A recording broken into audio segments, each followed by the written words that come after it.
Hello, everyone. We got big news. Base, the biggest L2 network that doesn't actually have a coin, that might be about to change because I think they're looking at launching a coin. Now, this is going to have a couple of ripple effects on other things. Aerodrome, which I've always said kind of represents Base, may not represent Base anymore if this launches.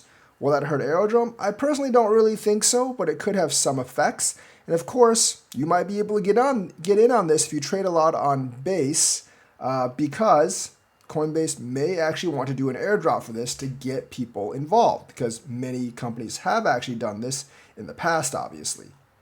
So, Base now exploring a network token.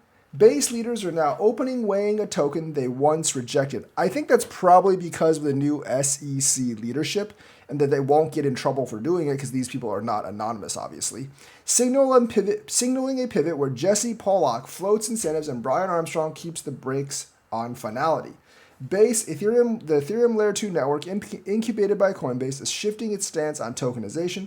At Basecamp 2025 in Stowe, Vermont, Base creator Jesse Pollock said the project is beginning to explore the launch of a network token, marking a reversal from Coinbase's long-held position that no token was planned.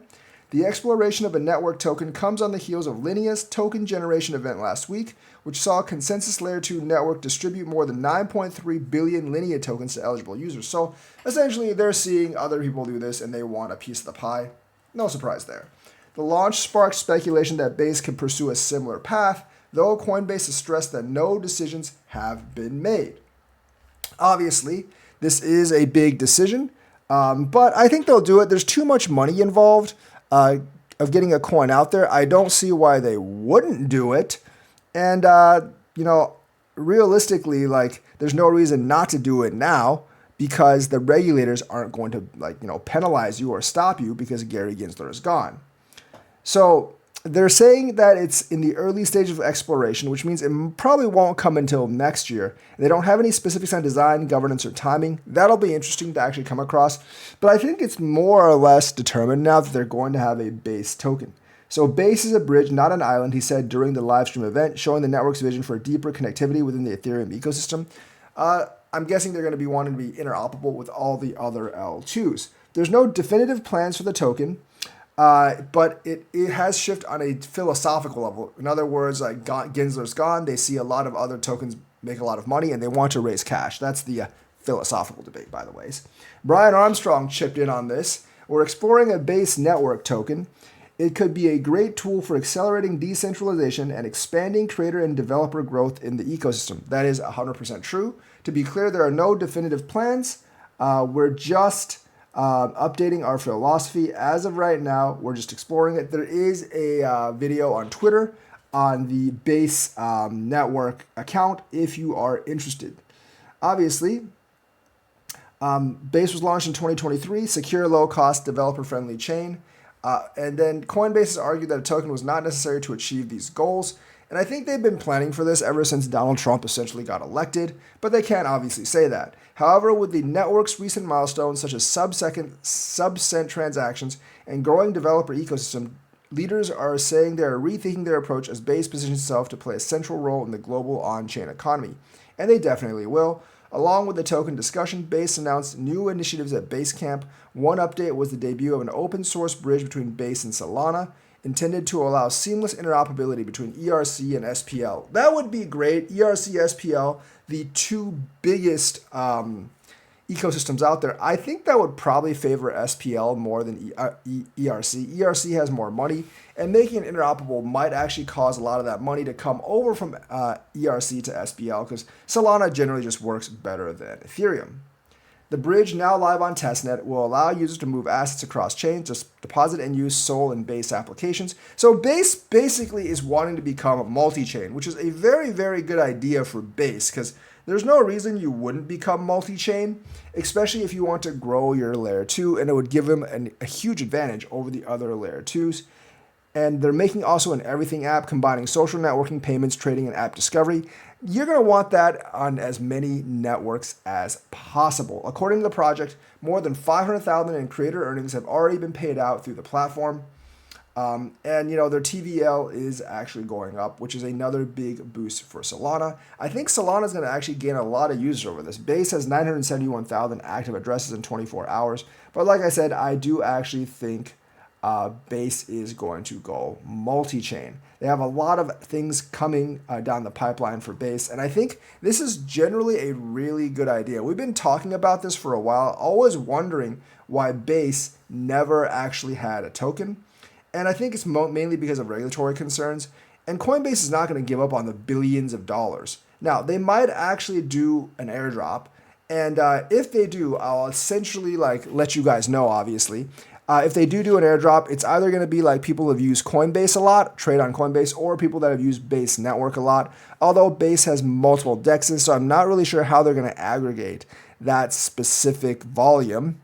If they do so, maybe they'll have a base, like a base DEX, and then people that trade on the DEX will actually get tokens. That would be a big blow to Aerodrome. And like I said, that's the other big question right now. Like, what effects will this have on Aerodrome? And, if they create another official exchange, that will be a big blow to Aerodrome, because a lot of people from Aerodrome will probably use the official Base DEX. Even though it'll be a DEX, it'll be the official one if the team actually, decides to make another official DEX. So you got to keep your eyes peeled on that, especially if you are invested in Aerodrome. But I think this definitely paves the way for Base to easily be the biggest L2 out there. I'm very optimistic on how this will actually play out. And realistically, I think this is a great idea for the Base network. Moving on, Polkadot has approved a $2.1 billion token cap. Now, Polkadot actually had an inflationary measure, and this caps that inflationary measure. So investors in Polkadot will be very pleased for this. But Polkadot has been expanding its supply pretty slowly. They were afraid that by 2040, mind you, 15 years from now, there would be more than 3.4 billion tokens, so they're capping it at 2.1. Like I said, very slow inflation, but inflation nonetheless. So Polkadot's decentralized autonomous organization passed a referendum approving a hard cap on the network's native token for the first time. The decision set the maximum supply at 2.1 billion Polkadot tokens, a significant pivot from the previous tokenomics model, under which new tokens were indefinitely issued yearly. Under the old inflationary model, Polkadot minted about 120 million DOT tokens annually with no limit on the token's total supply. So they are changing that because, people in the crypto world are rightfully obsessed with supplies because obviously they don't like the inflation out in the real world and they want something that can control that. According to Polkadot, the issuance reduction will happen every 2 years on Pi Day, which is March 14th. And, as that actually gets closer to zero, that issuance will become slower and slower and maxing out at 2.1 billion. So that's very good news for Polkadot investors. The change comes as Polkadot moves to expand its reach with institutional investors on August 19th. The project launched the Polkadot Capital Group, a new division designed to connect Wall Street firms with its blockchain infrastructure. So they're definitely getting on the corporate side. That's very good news for Polkadot and people that are invested in Polkadot. They haven't had good news for a long time. Their price has been kind of dead, but maybe this can kick-start it again, although I still think they need DeFi, and of course, they're working on RWA tokenization. So, good news for Polkadot and good news for Polkadot investors. Right now, we're seeing Bitcoin at 115.3. We did actually dump down to about 114.6, but now it seems like we've bounced back a bit. Altcoins are generally down over Sunday, but I think they're slowly recovering at this point. Bitcoin ratio went up a little bit, but Ethereum's still held around 4,500, and that makes me feel good because as long as Ethereum holds, I think the rest of the coins will come back up. Not really sure why altcoins dip so much. I mean, Bitcoin only dipped $1,000, and then altcoins essentially just dipped 4 or 5% over the weekend, which doesn't make too much sense, but altcoins are volatile. So when Bitcoin regains that 116 and 117, I am sure they will all come back. And I do think Bitcoin dominance will keep decreasing. The technicals still look pretty good overall, in my opinion, for Bitcoin, and they do actually remain bullish. We closed a couple of times above the 50 EMA, and right now we are still above the 50 EMA. We might have dipped to around the 50 EMA or maybe slightly under on Sunday night. But overall, it looks very, very strong. Yeah, we dipped to about where the 50 MA was, essentially like a little bit under in terms of like Sunday night. Um, but overall, we're back. And I think we made a higher low at about 107,000. So I'm waiting for that Jerome Powell rate cut. I do believe there is a decent chance that we will dip down a little bit right after the rate cut because of buy the rumor, sell the news, but we will recover fairly quickly, so I am not worried at all. You see the MACD on the daily is getting more and more positive. The MACD on the weekly is getting less and less negative right now, and it's definitely coming back. And all the other technical signals seem to actually look pretty good.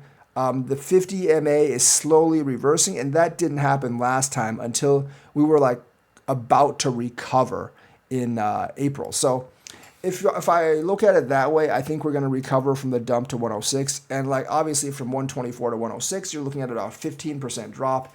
And that might be all we get. Now, like I said, it does depend on Jerome Powell and what he actually says at the meeting. I do believe he'll cut rates and then he'll say like we're open to more rate cuts. I'm still predicting 3 rate cuts overall this year.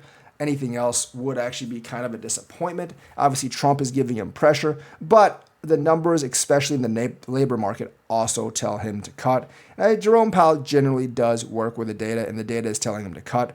The only thing is we need the inflation coming in from tariffs to slow down, so we get those cuts before the inflation kicks up, because Powell might actually cut off the cuts if inflation really kicks up. But if he's already cut, he's not going to raise rates just because inflation has kicked in. Obviously, Trump is in the process of trying to fire or get rid of as many Fed commissioners as possible in order to sway the vote in his favor. But I don't think that's really going to brandish any results, at least not until next year is when Chairman Powell will actually leave. Anyways, that's why I think we're getting a second pump next year. But overall, the signals look very, very good. Excited about a base token network launch. Would be a little bit worried if I was an Aerodrome holder, but not too worried. And I do think you will see Base bridge several ecosystems, which will be good for crypto to get more interoperability and very, very good for the Base token. You'll probably see some Solana liquidity flowing towards Base, some Base liquidity flowing towards Solana, and a lot of Ethereum liquidity flowing towards Solana. And I think like overall, this is a big, big plus for Solana. So the winners of this are obviously Coinbase because they're going to make a lot of money, Base because they're going to go multi-chain, and Solana because they're probably going to get a lot of liquidity from the bridge via Ethereum. The other L2s might be in the loser's box, and Aerodrome might be in the loser's box, although some of those people may be coming over to Solana will actually want to use Aerodrome too. So we can't say that for sure. But anyways, this is a really, really good event, and hopefully it does actually go well, and hopefully there'll be an airdrop where we can profit from. So that's the news for today. Let me know what you think. Like and subscribe, hit that bell notifications button. Thank you and have a nice day.